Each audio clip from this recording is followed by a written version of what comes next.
তাআলা আনহু বলে, হুযায়ফা, তোমার কাছে আল্লাহর নবী মুনাফিকের লিস্টি দিয়েছে, বলো না আমার নামটা কি এই কাতার মধ্যে আসেনি?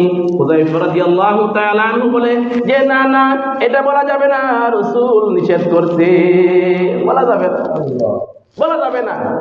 আরেকদিন বলে, হুযায়ফা বলো তো, আমি যদি দুনিয়া থেকে চলে যাই তুমি আমরা জানাজা পড়বা কিনা? সুবহানাল্লাহ, তুমি আমরা জানাজা পড়বা কিনা? তো হুযায়ফা রাদিয়াল্লাহু তাআলা আনহু বলে, কি ব্যাপার, আপনি এটা আপনি কি বললেন? আপনি একজন জান্নাতের সার্টিফিকেট প্রাপ্ত সাহাবী, রাসূল বলছেন যে আমার পরে কেউ নবী হলে সেই উমর নবী হইতো। আল্লাহ তাআলা আপনাকে তো সম্মানিত ইজ্জত দিয়েছে, আর আপনি এরপর রাসূলের শ্বশুর উমর রাদিয়াল্লাহু তাআলা আনহু বলে, এটা আপনি কি বললেন? আপনি মারা যাবেন, আমি হুযায়ফা জানাজা পড়বো, এটা হতে পারে না। উমর রাদিয়াল্লাহু তাআলা বলে, হুযায়ফা, আমার ইয়াকিন হয়ে গেছে, আমার বিশ্বাস হয়ে গেছে যে আমার নামটা মুনাফিকের কাতার মধ্যে নাই। সুবহানাল্লাহ, কারণ তুমি মুনাফিকের জানাজা পড়ো না। সুবহানাল্লাহ বলে, তুমি মুনাফিকের জানাজা পড়ো না, যে তুমি আমার জানাজা পড়বা, সুতরাং আমার ইয়াকিন হয়ে গেল, বিশ্বাস হয়ে গেল যে আমার নামটা মুনাফিকের কাতায় না।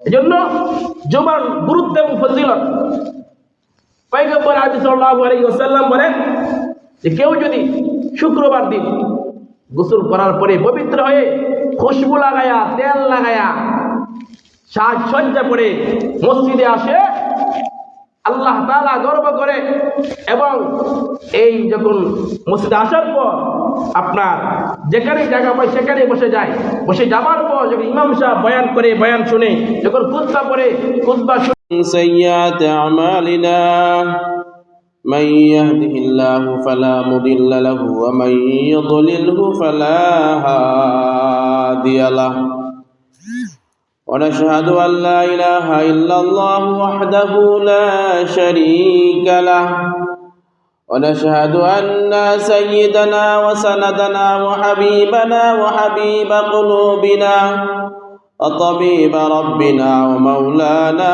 محمدا عبده ورسوله أما بعد فأعوذ بالله من الشيطان الرجيم بسم الله الرحمن الرحيم يا أيها الذين آمنوا إذا نودي للصلاة من يوم الجمعة فاسعوا إلى ذكر الله وذروا البيع ذلكم خير لكم إن كنتم تعلمون صدق الله مولانا العظيم اللهم صل على محمد وعلى آل محمد كما صليت على إبراهيم وعلى آل إبراهيم إنك حميد مجيد اللهم بارك على محمد وعلى آل محمد كما باركت على إبراهيم وعلى آل إبراهيم إنك حميد مجيد الحمد لله আল্লাহ তাবারক ওয়া তাআলার দরবারে হাজার কোটি শুকরিয়া যে আল্লাহ পাক রব্বুল আলামিন আমাদেরকে দয়া করিয়া, মায়া করিয়া, মেহেরবানি করিয়া আল্লাহ তাআলার মহান হুকুম পালন করবার জন্য মসজিদে আসার, বসার, কিছু দিনই কথা শোনার আল্লাহ তাবারক ওয়া তাআলা তৌফিক দান করেছেন। এজন্য মালিকের দরবারে অন্তরের স্থল থেকে শুকরিয়া দিকরি সবাই প্রিয় আলহামদুলিল্লাহ। আজকে আমার আলোচ্য বিষয় হলো জুমার নামাজের গুরুত্ব এবং ফজিলত, জুমার নামাজ পড়লে কি লাভ হবে, কি ফায়দা হবে, এবং জুমার নামাজ না পড়লে কি শাস্তি হবে। প্রত্যেকটা জিনিসের আদব আছে, প্রত্যেকটা জিনিসের নিয়ম নীতি আছে। যে কোনো জিনিসের নিয়ম নীতির বাইরে গেলে অধপতন, ধ্বংস হওয়ার সম্ভাবনা। মসজিদে আসার আদব আছে, মসজিদ থেকে বের হওয়ারও আদব আছে। মসজিদে আসার সময় 5টা সুন্নত আছে, বের হওয়ার সময়ও 5টা সুন্নত আছে। মসজিদে আসার সময় কোন পাওতে প্রবেশ করতে হয়? ডাইন পাওতে প্রবেশ করতে হয়। এরপরে বিসমিল্লাহ দুরূদ শরীফ পড়তে হয় না?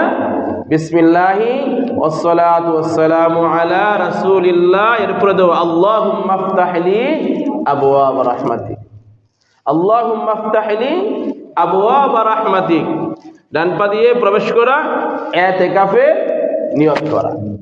মানে এখানে মসজিদের ভিতরে আল্লাহ এবং আল্লাহ রাসূলের কথা ছাড়া কোনো কথা আর হবে না।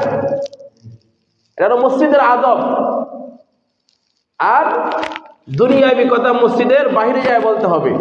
এখানে শুধু যে কথা বললে মুসলমানের উপকার হবে, একজন ইমানদারের উপকার হবে, ওই সমস্ত কথা আল্লাহর ঘরে বলতে হবে। আর বাকি যা কিছু আছে সব অহেতুক, অনর্থক।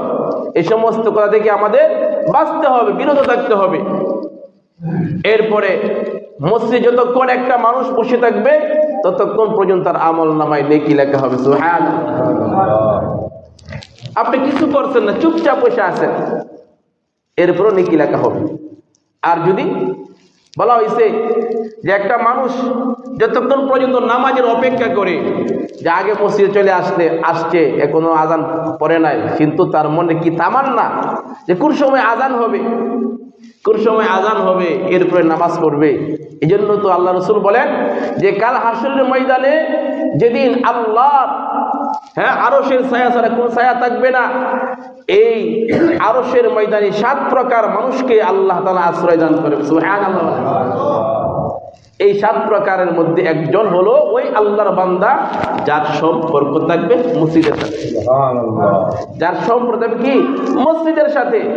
ওই আল্লাহর বান্দাকে আল্লাহর ঘরের সাথে সম্পর্ক স্থাপন করার কারণে, মালিকের ঘরের সাথে সম্পর্ক লাগার কারণে আল্লাহ তাআলা তাকে এত ইজ্জত দিবে যে কাল হাসরের ময়দানে আল্লাহর আরশের আশ্রয়ে ছায়ার মধ্যে আশ্রয় দান করবে। সুবহানাল্লাহ। এই জন্য আমাদের সম্পর্ক থাকতে হবে মসজিদের সাথে। এরপরে মসজিদ থেকে বের হওয়ার সময় আবার 5টা সুন্নত।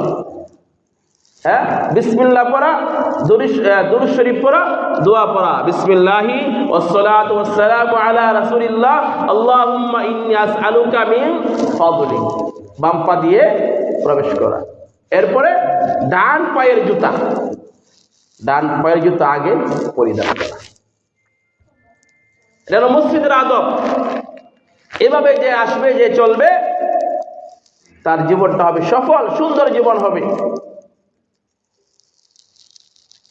এরপরে জুমা, আল্লাহ তাআলা কেন আমাদেরকে জুমা দিয়েছেন? মানুষের যাতে কষ্ট না হয়, কারণ সবাই যদি জুমার নামাজের যে গুরুত্ব, যে আমরা কি করি, জুমার সময় যে পরিমাণ মানুষ হই, এই পরিমাণ মানুষ যদি আমরা 5 ওয়াক্ত নামাজের মধ্যে আসতাম বা পড়তাম, তাহলে অনেক মানুষের কষ্ট হইতো। যেমন একজন হাওড়ে কাজ করতেছে, হাওড়ে কাজ করতেছে, এখন মনে করেন একাই এই মসজিদ থেকে 2 কিলো বা 3 কিলোমিটার দূরে কাজ করতেছে। এখন প্রতিবার 5 ওয়াক্ত আসা তার জন্য কষ্টদায়ক না? কষ্ট হবে আসাটা। এই জন্য রাসূল বলেন যে আল্লাহ আমার উম্মতকে, সারা পৃথিবীর জমিনকে সেজদার জায়গা বানিয়ে দিয়েছে। সুবহানাল্লাহ। আর আগের জামানার আম্বিয়া কেরামের উম্মতেরা যেখানে সেখানে নামাজ পড়তে পারতো না। যেমন হিন্দুরা, ওদের মন্দির আছে না, ব্যক্তিগত মন্দির আছে, কিন্তু ওদের গির্জা আছে, মন্দির আছে। ওরা কিন্তু আমাদের মতো যেখানে উপাসনা করে না। এরা দেখবেন মন্দির আছে, মন্দিরও দেখে করে পূজা করে। আর আল্লাহ তাআলা আমাদেরকে তার পুরা জমিনটাই আমাদের জন্য সেজদার স্থান বানিয়ে দিয়েছে। সুবহানাল্লাহ। আপনি হাওরে কাজ করতেছেন, অসুবিধা নাই, আজান পড়ে গেছে, আপনি কাজ বন্ধ করে সঙ্গে সঙ্গে মালিকের কদমে লুটিয়ে পড়েন। তখন আল্লাহ গর্ব করে কি বলে? আল্লাহ তাআলা বলে, ও আমার ফেরেশতারা, তোমরা দেখো আমার বান্দা হাওরের মধ্যে আসার পরও কিন্তু আমারে ভুলে যায় নাই। এরপরে আল্লাহ গর্ব করে, যখন বান্দা আজান দিয়ে হাওরের মাঝখানে আজান দেয়, আজানের শব্দ যখন সারা পৃথিবীতে ছড়িয়ে ছিটিয়ে পড়ে, তখন আল্লাহ তাআলা গর্ব করে, ও আমার ফেরেশতারা, তোমরা সাক্ষী থাকিও, এই হাওরের মধ্যে কোনো মানুষ নাই, ইচ্ছা করলে আমার বান্দা নামাজ না পড়তে পারতো, কিন্তু আমার তাকবীরের আওয়াজ দিয়ে আমার আজান দেওয়ার পরে সে যে নামাজটা পড়ছে, এই নামাজটা যে মসজিদের মধ্যে নামাজ পড়ছে আর যে হাওরের মধ্যে নামাজ পড়ছে, আল্লাহ তাকে বেশি সওয়াব দান করবে। কেন? যে হাওরে ইচ্ছা করছে নাও পড়তে পারতো। আল্লাহ গর্ব করে ফেরেশতাদেরকে যে তোমরা যে বলছিলা যে আল্লাহ মানুষ বানাইবেন না, মানুষ বানাইলে ওরা দুনিয়া থেকে কাটাকাটি করবে, মারামারি করবে। আল্লাহ বলে, ইন্নী আ'লামু মা লা তা'লামুন, ও আমার ফেরেশতারা, আমি আল্লাহ যা জানি তোমরা তা জানো না। আল্লাহ গর্ব করে। এজন্য মুসলমানদের জন্য সাপ্তাহিক ঈদ হলো শুক্রবার, জুমার দিন, যাতে মানুষ মিলেমিশে সমবেত ভাবে নামাজ পড়তে পারে এবং একে অপরের সাক্ষাৎ হয়ে যায়। এই জন্য রাসূল বলেন যে জুমার এত গুরুত্ব এবং ফজিলত, কেউ যদি, আমি শবে বরাত রাত্রেও বলছিলাম যে রাসূল বলেন, কেউ যদি ইচ্ছাকৃতভাবে, কোনো উযর নাই, অসুস্থতা নাই, কোনো আপনার ঝামেলা নাই, কোনো ব্যস্ততা নাই, এমনিতে এই অবস্থায় যদি কেউ লাগাতার 1টা 2টা 3টা জুমার নামাজ ছেড়ে দেয়, তার নামটা মুনাফিকের খাতায় লেখা হয়ে যায়। নাউযুবিল্লাহ। আল্লাহ রাসূল সাল্লাল্লাহু আলাইহি ওয়াসাল্লাম রাসূলের সাহেব হুযায়ফা রাদিয়াল্লাহু তাআলা আনহু, হুযায়ফা রাদিয়াল্লাহু তাআলা আনহুর কাছে আল্লাহর নবী মক্কাতুল মুকাররমা, মদিনাতুল মুনাওয়ারা, এই দুই দেশের এলাকার যত মুনাফিক আছে, সমস্ত মুনাফিকের লিস্টি আল্লাহ তাআলা, আল্লাহ রাসূল সাল্লাল্লাহু আলাইহি ওয়াসাল্লাম রাসূলের সাহাবী হুযায়ফার কাছে লিখে দিয়েছে, হুযায়ফা, এরা হলো মুনাফিক, এই কথাটা তোমার কাছে রাখো, এরা হলো মুনাফিক। আল্লাহ নবী কিন্তু কাউকে প্রকাশ্যে বলতেন না, হুযায়ফা রাদিয়াল্লাহু তাআলা কাছে লিখে দিয়েছে। এবং মুনাফিকদের ঠিকানা, মুনাফিকদের স্থান কাফের বেঈমানদের চাইতেও নিকৃষ্ট হবে। নাউযুবিল্লাহি মিন যালিক। তো একদিন নবীজির সাহাবী অর্ধ পৃথিবীর বাদশা ওমর রাদিয়াল্লাহু তাআলা আনহু বলে, ও হুযায়ফা, তোমার কাছে তো রাসূল মুনাফিকের লিস্টি দিয়েছে, মুনাফিকের কথা তোমার কাছে আছে। ও হুযায়ফা, বলো না আমার নামটা কি মুনাফিকের খাতার মধ্যে আসেনি? ওমর রাদিয়াল্লাহু তাআলা আনহু, যে ওমর দুনিয়া থাকতে অবস্থায় আল্লাহ তাআলা জান্নাতের সার্টিফিকেট দিয়েছে, সুবহানাল্লাহ, তার ভিতরে তো ভয়। বলে, ও হুযায়ফা, আল্লাহর নবী তোমার কাছে মুনাফিকের লিস্ট দিয়েছে, বলো না আমার ওমরের নামটা কি এই মুনাফিকের কাতার মধ্যে আসেনি? হুযায়ফা রাদিয়াল্লাহু তাআলা আনহু বলে যে না, আল্লাহর নবী আমার কাছে আমানত রাখছে। আমানত মানে যেভাবে রাখতে হবে রাখতে হবে, যেভাবে রাখছে এভাবে রাখতে হবে। একজন আপনার কাছে টাকা রাখছে, ভাই না আপনার কাছে আমানত, আপনার খরচ করার অনুমতি নাই। এখন বলেন যে এবার টাকা আমি রাখলে কি হবে? রাখতে সব হইব, রাখতে কি হবে? সব হবে। এটা হলো আমানত, এবং আমানতের খেয়ানত করে মুনাফিকের আলামত। তোমার রাদিয়াল্লাহু তাআলা আনহু বলে, হুযায়ফা, তোমার কাছে আল্লাহর নবী মুনাফিকের লিস্ট দিয়েছে, বলো না আমার নামটা কি এই কাতার মধ্যে আসেনি? হুযায়ফা রাদিয়াল্লাহু তাআলা আনহু বলে যে না, এটা বলা যাবে না, রাসূল নিষেধ করছে, বলা যাবে না। আরেকদিন বলে, হুযায়ফা, বলো তো আমি যদি দুনিয়া থেকে চলে যাই, তুমি আমরা জানাজা পড়বা কিনা? সুবহানাল্লাহ, তুমি আমরা জানাজা পড়বা কিনা? তো হুযায়ফা রাদিয়াল্লাহু তাআলা আনহু বলে, কি ব্যাপার, এটা আপনি কি বললেন? আপনি একজন জান্নাতের সার্টিফিকেট প্রাপ্ত সাহাবী। রাসূল বলছেন যে আমার পরে কেউ নবী হলে সেই উমর নবী হইতো। আল্লাহ তাআলা আপনাকে তো সম্মানিত ইজ্জত দিয়েছে, আর আপনি এরপর রাসূলের শ্বশুর উমর রাদিয়াল্লাহু তাআলা আনহু বলে, এটা আপনি কি বললেন? আপনি মারা যাবেন, আমি হুযায়ফা জানাজা পড়ব, এটা হতে পারে না। উমর রাদিয়াল্লাহু তাআলা বলে, হুযায়ফা, আমার ইয়াকিন হয়ে গেছে, আমার বিশ্বাস হয়ে গেছে যে আমার নামটা মুনাফিকের কাতার মধ্যে নাই। সুবহানাল্লাহ। কারণ তুমি মুনাফিকের জানাজা পড়ো না। সুবহানাল্লাহ বলে, তুমি মুনাফিকের জানাজা পড়ো না, যে তুমি আমার জানাজা পড়বা, সুতরাং আমার ইয়াকিন হয়ে গেল, বিশেষ হয়ে গেল যে আমার নামটা মুনাফিকের কাতায় নাই। এজন্য জুমার গুরুত্ব এবং ফজিলত পয়গম্বর আরবি সাল্লাল্লাহু আলাইহি ওয়াসাল্লাম বলেন যে কেউ যদি শুক্রবার দিন গোসল করার পরে পবিত্র হয়ে খুশবু লাগায়া, তেল লাগায়া, সাজসজ্জা করে মসজিদে আসে, আল্লাহ তাআলা গর্ব করে, এবং এই যখন মসজিদে আসার পর আপনার যেখানে জায়গা পায় সেখানে বসে যায়, বসে যাবার পর যখন ইমাম সাহেব বয়ান করে, বয়ান শুনে, যখন খুতবা পড়ে, খুতবা শুনে, এরপর নামাজ পড়ে, আল্লাহ রাসূল বলেন যে আল্লাহর বান্দা গত জুমা থেকে নিয়ে এই জুমা পর্যন্ত সে যত গুনাহ করছে আল্লাহ তাআলা মাফ করে দেন। শুধু তাই না, এই জুমার দিন আযান দেওয়ার সঙ্গে সঙ্গে ফেরেশতারা আপনার এই মসজিদের দরওয়াজার মধ্যে কাঁটা নিয়ে দাঁড়ায় আছে, কাঁটা নিয়ে দৃষ্টি করে। যে প্রথমে আসে তার নামটা লেখে, এরপরে যে আসে তার নামটা লেখে, এরপরে যে আসে তার নামটা লেখে। লিখতে লিখতে যখন ইমাম সাহেব যখন খুতবা শুরু করে দেয়, তখন কাঁটা বন্ধ করে ফেরেশতারা খুতবা শুরু করে। তাহলে খুতবার পরে যে লোকটা আইলো তার নাম কি কাতার মধ্যে উঠছে? হ্যাঁ, কাতার মধ্যে উঠছে। এজন্য আমাদের গুরুত্ব নাই। আমরা কি করি যে আযান পড়ছে, নামাজ পড়তে আরো আধা ঘন্টা দেরি আছে, খুব চালাক মুসল্লি আমরা এই দিক দিয়ে আমরা খুব পিছাই আছি, আমলের দিক দিয়ে আমরা পিছাই আছি। আর আজকে যদি বলা হইতো একটা অন্য কোনো একটা জিনিসের কথা বলা হইতো, একটা গান হবে, দেখবেন জায়গা নেওয়ার জন্য পাগল পারা হয়ে যেত, সবার আগে বসে থাকতো, গাল না খায়া পরে আগে বসে থাকতো। আমরা গুনাহের দিকে আমরা আগাই আছি, আর নেকির দিকে আমরা পিছাই আছি। এরপরে কাতা বন্ধ করে আপনার কি করে ফেরেশতারাও খুতবা শুনে। এজন্য আমাদের উচিত, যখন ইমাম সাহেব যখন খুতবা পড়বে, ওই সময় নামাজ পড়া হারাম। নামাজ পড়া কি হারাম? আমরা অনেকে বুঝি না, বোঝার চেষ্টাও করি না। দেখবেন পিছনে আইয়ে ইমাম সাহেব খুতবা পড়ে দেখবেন নামাজ শুরু করে দিচ্ছে, কিন্তু সে জানে না যে আমি নামাজটা পড়তেছি, এটা আমরা হারাম হইতেছে। কারণ নামাজ ওই সময় নামাজ পড়া সুন্নত, খুতবা শোনা ওয়াজিব। নামাজের চাইতে খুতবার গুরুত্বটা বেশি। ওয়াজিব আর সুন্নতের মধ্যে পার্থক্য আছে, আসমান আর জমিনের পার্থক্য। যে ওই সময় খুতবা শোনা ওয়াজিব, খুতবা, আর এই খুতবা শোনা অবস্থায় কেউ যদি কথা বলে সেও কবিরা গুনাহ করবে। নাউযুবিল্লাহ।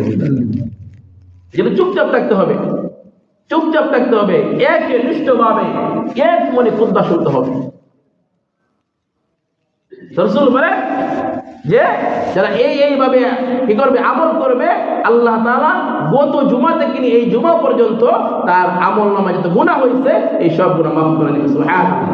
আরেক হাদিসের মধ্যে আসে, আল্লাহ রাসূল বলেন, কেউ যখন জুমার দিন গোসল করিয়া পবিত্র হইয়া ঘর থেকে তাড়াতাড়ি বের হয়ে মসজিদে চলে আসে, রাসূল বলেন, এরপরে যখন মসজিদে আইসা যেখানে জায়গা পায় সেখানেই বসে যায়, এরপরে খুতবা শুনে নামাজ পড়ে, আল্লাহ রাসূল বলেন যে তার গত বছর থেকে নিয়ে এই বছর পর্যন্ত যত গুনাহ হয়েছে আল্লাহ মাফ করে দিবেন। শুধু একটু আমল করতে পারলে আমরা সময় কম নেকি বেশি, যেন জুমার গুরুত্ব বড়ই তোমার গুরুত্ব, অত্যন্ত গুরুত্ব। কিন্তু না পড়লে শাস্তিও আছে, এজন্য আল্লাহ তাআলা বলেন, ইয়া আইয়ুহাল্লাযীনা আমানু তাকুল্লাহ, يا أيها الذين آمنوا إذا نودي للصلاة من يوم الجمعة فاسعوا إلى ذكر الله وذروا البيع ذلكم خير لكم إن كنتم تعلمون আল্লাহ তাআলা বলে, ও আমার ঈমানদাররা, যখন মসজিদ থেকে আযান আসে, যখন আহ্বান আসে হাইয়া আলাস সালাহ, এসো নামাজের দিকে, হাইয়া আলাল ফালাহ, এসো কামিয়াবির দিকে, ওই সময় কাজকর্ম বাদ দিয়া সব কিছু থেকে অবসর হইয়া জিকরুল্লাহ, আল্লাহর জিকির করতে করতে মসজিদে তোমরা চলে যাও। ওই সময় কেউ যদি ব্যবসা করে, ব্যবসা করা হারাম। ওই সময় কেউ যদি কাজ করে, কাজ করা হারাম। ওই সময় কেউ যদি কোনো অপরাধের মধ্যে লিপ্ত হয়ে যায়, এটাও হারাম আর কবিরা গুনাহ হবে। এজন্য আল্লাহ তাআলা বলে ওই সময় ব্যবসা বাণিজ্য করা হারাম হয়ে যায়। কিন্তু আমরা ব্যবসা করি, মন গড়া ব্যবসা করি, রাসূলের সুন্নাত অনুযায়ী আমরা ব্যবসা করি না, সাহাবায়ে কেরামের আদর্শ অনুযায়ী আমরা ব্যবসা করি না, দেখে দেখে ব্যবসা করি। তাকে যদি বলা হয় যে ভাই তুমি ব্যবসা করো, কই থেকে শিখছো? যে ভাইয়ের কাছ থেকে শিখছি। কিন্তু ব্যবসার কিছু নিয়ম নীতি আছে। সাহাবায়ে কেরাম ব্যবসা করছেন, আল্লাহ নবী ব্যবসা করছেন, আম্বিয়া কেরামের ব্যবসা করছেন। রাসূল বলছে সাবধান, ব্যবসা করবা ভালো কথা, কিন্তু ব্যবসার মধ্যে মাপে কম দিতে পারবা না, ওজনে কম দিতে পারবা না, এবং 2 নম্বর মাল বেচতে পারবা না। আপনি যদি বলেন যে ভাই 1 নম্বর মালটা দিবেন, আপনি কিন্তু বলতে 1 নম্বর মালটা দিবেন, এরপর আপনার 2 নম্বর মালটা দিয়ে দিতে। যারা এই সমস্ত ব্যবসা করে, ওদের ব্যবসার মধ্যে কোনো বরকত হবে না, কোনো সময় বরকত হবে না। এক সরল মানুষ ব্যবসা করে, সাধারণ কেটে খাওয়া মানুষ ব্যবসা করে। তো এই আল্লাহর বান্দা এক আল্লাহর ওলির কাছে আপনার বায়াত হইছে, মুরিদ হইছে। তো বলতেছে যে তোমার কি হালত, কিভাবে চলাফেরা করো? বলে হুজুর আমি একটা ব্যবসা করি, এই ব্যবসা করি। তো বলছে তোমাকে বায়াত করবো, মুরিদ করবো, তবে একটা শর্ত আছে। যে কি শর্ত? যে তুমি ব্যবসা করবা, হালাল পন্থায় ব্যবসা করবা। যে করে মসজিদের মিনার থেকে আযান চলে আসবে, সঙ্গে সঙ্গে তুমি ব্যবসা বন্ধ করে মালিকের কদমে লুটিয়ে পড়তে হবে। বলে ঠিক আছে। তো উনি এই নিয়মে ব্যবসা করে।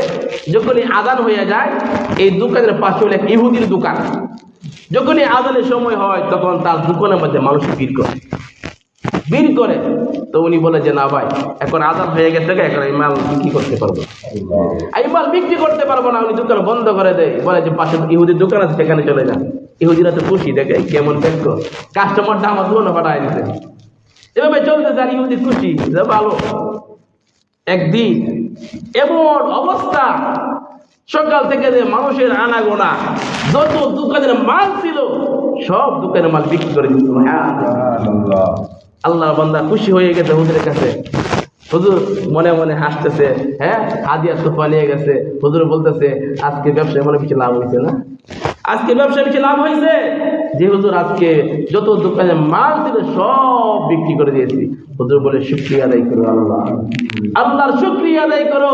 সকাল থেকে নিয়ে তুমি যে পরিমাণ মাল বিক্রি করছো, এবং যারা তোমার মাল ক্রয় করছে, এইগুলি একটাও মানুষ না, এগুলি সব মানুষ রূপী ফেরেশতা।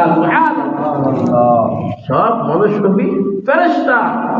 আল্লাহ তাআলা তোমার মাল বিক্রি করার জন্য মানুষ রূপী ফেরেশতাদের মাধ্যমে কি করেছে? আল্লাহ তাআলা তোমার দোকানে সব মাল বিক্রি করে দিয়েছে। তো সাহাবায়ে কেরাম রাদিয়াল্লাহু তাআলা আনহুম যখনই মসজিদের ভিতর থেকে আযান আসতো, সঙ্গে সঙ্গে ব্যবসা বন্ধ করে দিতেন, সঙ্গে সঙ্গে ব্যবসা বন্ধ করে দিতেন।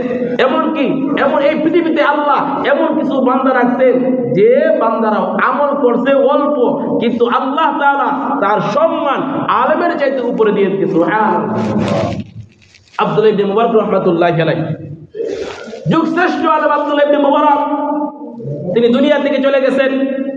দুনিয়া থেকে চলে যাবার পর তার এক বন্ধু স্বপ্নে দেখে যে আব্দুল্লাহ ইবনে মুবারক জান্নাতের মধ্যে ঘোরাঘুরি করতেছে। সুবহানাল্লাহ। বলতেছে হুজুর আল্লাহ তাআলা আপনাকে সুন্দর ফয়সালা করে দিয়েছে যে জান্নাতের মালিক বানায় দিয়েছে। তো হুজুর বলে জান্নাত তো আল্লাহ দিয়েছে, ঠিক আছে, কিন্তু আমার বাড়ির পাশে যে কামার আছেন, কামার, এই কামারকে আল্লাহ তাআলা আমার চাইতে বড় জান্নাত দান করেছে। সুবহানাল্লাহ। যে আমার পাশে যে কামার আছেন না, এই যে দাবুড়ি বানাইতো, এই কামারকে আল্লাহ তাআলা আমার চাইতে বড় জান্নাত দান করছে। তো স্বপ্ন ভেঙে গেছে। তো এই লোকটা বলতেছে যে অবশ্যই তার যে কি আমল এগুলো জানতে হবে। একজন আমল কেমন, একটা মানুষের চরিত্র কেমন, সবচেয়ে বেশি জানে তার স্ত্রী, তার বিবি সাহেবা। জামাই যে কেমন, বালা না মন্দ, বুড়া না খারাপ, সবচেয়ে বেশি গেলা জানে বউ জানে। ব্যাগটা নিয়ে হাজিরি করতে হবে, বউয়ের কাছে কিন্তু অনেক সোজা হয়ে যায়। দেখবেন অনেক বেলা দেখবে না, সারা দুনিয়া কিন্তু খাবাই আলতা, কিন্তু বউয়ের কাছে একদম সিলিন্ডার মরিচ, বউয়ের কাছে মরিচ হয়ে যায়। এলো বাড়াবাড়ি চলতে আছে কিন্তু অনেক। একজন মানুষ স্বামী কেমন সবচেয়ে কে জানে? তার স্ত্রী জানে। তো বলতেছে তার স্ত্রী জিগাই যে আমার কি আমল করতে এমন। তো আজকে আসার পরে বলতেছে যে আমি তো রাত্রে স্বপ্ন দেখলাম আপনার স্বামী কি আমল করতো। তো বলতেছে আমার স্বামী কি আমল করবে, মূর্খ মানুষ, দিন বড়াই, হ্যাঁ দা বানাইছে, কাশি বানাইছে, দিন বড়াই, হাতুড়ি থেকে বাইরা বাইরি করছে। তবে তার মধ্যে কয়েকটা গুণ ছিল, কয়েকটা গুণ ছিল। তার মধ্যে একটা গুণ হলো যে সে আফসোস করত, বলতো আল্লাহ তুমি আমারও বানাইছো আর আব্দুল ইবনে মুবারকও বানাইছো, তারে সম্পদ দিছো, তারে আলেম বানাইছো। এই জন্য সে কি করে সারা রাত তোমার কদমে সেজদা করে। আর আমার তুমি গরিব বানাইছো, হ্যাঁ আমি আলেমও হতে পারি নাই। ওই আব্দুল্লাহ ইবনে মুবারক সারা রাত কি করে, হ্যাঁ 2 তলার উঠে কি করে আমরা নামাজ পড়ে, আর আমি সারা রাত কি করি এই কাশি বানাই, এই কামারগিরি করি। ও আল্লাহ তুমি যদি আমাকে এমন সামর্থ্য দিতা, আমিও তার মতো তোমার সেজদায় সারাদিন উঠিয়ে পড়তাম, সারা রাত উঠিয়ে পড়তাম। এই গুণ এই আমার এই তামান্না সে সবসময় করতো। আরেকটা গুণ হলো যে আমার স্বামী যে কাজ করতো, কাজ করা অবস্থায় যখনই মসজিদে মিনার থেকে আজান আসতো, হ্যাঁ হাতুড়ি দিয়া পিছন থেকে আর সামনে আনতো না, সঙ্গে সঙ্গে পিছনে ফেলাইয়া এখানে সে মালিকের কদমে দাঁড়ায় যেত। তার লোভ ছিল, তার আমলের প্রতি লোভ ছিল, প্রতিযোগিতা ছিল যে আল্লাহ তারা তুমি কত আমল করাইতে চাও আমার, আমি কিছুই করতে পারি না। ও আল্লাহ এরকম যদি আমার সামর্থ্য থাকতো, আমার সুযোগ থাকতো, তাহলে আমিও করতে পারতাম। তো আল্লাহর ওলি বলে যে আসলে এই যে তার নেকের প্রতি যে একটা মহব্বত, একটা আগ্রহ, একটা লোভ, এই লোভের কারণে আল্লাহ তাআলা আব্দুল ইবনে মুবারক এত বড় আলেম হওয়ার পরও তার চাইতেও এই কামারকে আল্লাহ তাআলা বড় জান্নাত দিয়েছে। সুবহানাল্লাহ। এজন্য যখনই মসজিদের মিম্বার থেকে আওয়াজ আসবে, মসজিদের মিনার থেকে আওয়াজ আসবে, সঙ্গে সঙ্গে কাজকর্ম বাদ দিয়ে মালিকের কদমে লুটিয়ে পড়তে হবে। 5 ওয়াক্ত নামাজ কি করছে আল্লাহ তাআলা আমার আপনার উপর খরচ করছে, ফলে তো বেশি সময় লাগে না। কিন্তু আমরা অনেক ভাইদের কি বলি যে ভাই নামাজটা পড়েন, বলে ব্যস্ত। হুজুর কি কেমনে পড়াম, সারাদিন ব্যস্ত। হুজুর কাজ করে শেষ করা যায় না, কাজ করে শেষ করা যায় না ভাই। তুমি যে বলছেন ব্যস্ত ব্যস্ত, এই হ্যাঁ সুস্থ তো আল্লাহ দিয়েছে, আল্লাহ ইচ্ছা করলে কিন্তু সবকিছু করতে পারে। তুমি বলতেছো ব্যস্ত ব্যস্ত, এমন একটা ওষুধ তোমার দিব 1 মাস করে থাকবা, ওই সময় তোমার হয়ে যাবে ব্যস্ততা। এজন্য আল্লাহ তাআলা বলেন ইয়া আইয়ুহাল্লাযীনা আমানু ইযা নুদিয়া লিস-সালাতি মিন ইয়াউমিল জুমআতি ফাসআউ ইলা যিকরিল্লাহি ওয়া যারুল বাইন যালিকুম খায়রুল লাকুম ইন কুনতুম তা'লামুন। যে তোমরা ব্যবসা বাণিজ্য ছেড়ে জিকির করতে করতে মসজিদে চলে আসবে, এটা হলো তোমার জন্য কল্যাণকর, উত্তম, কামিয়াব। ইন কুনতুম তা'লামুন, তোমরা যদি বুঝতে জানতে, তোমরা যদি বুঝতে জানতে। জন্য আমাদের কি করতে হবে? বেশি বেশি করে নেক কাজ করতে হবে, বেশি বেশি করে আমল করতে হবে, এবং মুনাফিকি থেকে বাঁচতে হবে। মুনাফিকি থেকে বাঁচতে হবে। কথা কাজের কোনো মিল নাই আমাদের মধ্যে, কাজের কোনো মিল নাই, কথার কোনো মিল নাই, জবানের কোনো মূল্য নাই। কইছি একটা করি একটা, গেল মুনাফিকের আলামত। হ্যাঁ সারা মাস একবার না চা খাইলাম, আমাদের বুঝতে 4 একবার আছে না আমাদের সমাজে। কিন্তু দুষ্ট আমরা, এমপি মন্ত্রীরা দুষ্ট, আমরা কেন কেমন লাগে চা বেটা দরকার আছে, লাখ লাখ টাকা খরচ করে আয়া বা দেখো, হ্যাঁ দেয়া রুটি নিয়ে জায়গা নিবই তো বেটা জায়গা বুধা হয়ে দিচ্ছি আমরা তাকে বুধা হয়ে দিচ্ছি বেটা রে। বেড়া তো মনে রেন করে দিয়ে আইতে বিক্রি করতেছে, গরু ব্যস্ত আছে, মাছ ব্যস্ত আছে, কে তো ব্যস্ত আছে, বেড়া যে আমরা খাইয়া যে বেড়া শেষ করেছি তো এই বেড়া খাওয়া আমরা আমার কাছ থেকে তো খামাই লাগবো পরে আমরা কইলাই হ্যাঁ একটা এই কাজ দিয়ে 2,000 টাকা কিনলে কিনা আমরা কামাই কেন টাকা কেমন লাগে একে বেড়া আমার বুট যাকে মন চাই পছন্দ হয়েছে জ্বালাম টাকায় কি বুট দেওয়া লাগবো আমরা কি করি এমন গল্প করি এই বেটা চা খাওয়াইছে না এই বেটা ডিম খাওয়াইছে না খেয়ে অত পাগল খেল লাগে চা সারা বছর আমরা খাই না এক মাসে লেগে খাই দিই আমরা ঠিক হয়ে যায় আমরা এই জন্য এগুলি করা যাবে না আপনার যারা ভালো লাগবে যাকে আপনি ভালো মনে করবেন তাকে দিয়ে দিবেন কিন্তু চা খাওয়ালে কোনো কথা হইলো এগুলো থেকে আমাদের বাঁচতে হবে আমরা সিদ্ধান্ত নিতে পারি একজন ভালো এমপি বা একজন মন্ত্রী কিন্তু চা খাওয়ালে কোনো কথা হইলো এগুলো তো আমাদের দোষ আমাদের হ্যাঁ যারা কি করি আমরা ভোটার আমরা কি করি এগুলি করি একজন মেম্বার দেখবেন একজন মেম্বারের বেতন আমি হিসেব করে দেখছি যে 8,000 টাকা বেতন হইলেও এই 5 বছরে 5 লাখ টাকা হয় না কিন্তু কষ্ট করে কয় লাখ 10 লাখ 8 লাখ 9 লাখ টাকা কষ্ট করে এবার শুধু বকরি থেকে আমার কাছ থেকে কিনে নিব বেড়া যায় সারা বছর যে এই 10 লাখ টাকা আমরা খাওয়াইছে তুই বোকার কাছ থেকে আমার কাছ থেকে বাদে কেউ এবার ভালো না এবার টিকে ভালো আছে আমরা ভালো না মেম্বার টিকে ভালো আছে আমরা ভালো না আমরা তারা খারাপ বানাইছি এবং দেখবে এইবেলার কাছ থেকে লইছে হাস্য এইবেলার কাছ থেকে লইছে হাস্য এইবেলার কাছ থেকে লইছে এক কথায় তার সব কিন্তু সবার সাথে সবারই কইতে সবারই আশা দিতে ভাই তুমি করছো আরে চিন্তা করো ইনশাল্লাহ আসি বেটা মনে তো খুশি হয়ে গেছে লোকটা দেওয়ার সাথে আসে আরেক বেটা আইছে আরে ভাই চিন্তা নাই অসুবিধা নেই আপনার মাঠ পালা আছে বেটা দেখছো আমার মাঠ কিনে পালা ওরে বাবা রে নির্বাচনে বলা যায় 5টা ভোট পাইছে কিরে ভাই এত কিছু করলো এত কিছু খাওয়াইলো টাকাও দিল এবং যারা টাকা আছে এরা লোক মনে করেন 100 বা 150 মানুষ কিন্তু ভোট পাইতে বাঁচতে এই হলো অবস্থাতে এগুলো থেকে আমাদের বাঁচতে হবে এই মুনাফিকি থেকে বাঁচতে হবে আল্লাহ তাআলা আমাকে আপনাকে সবাইকে যাতে আমরা আমল করতে পারি এবং হ্যাঁ বেশি বেশি করে নেক কাজ করতে পারি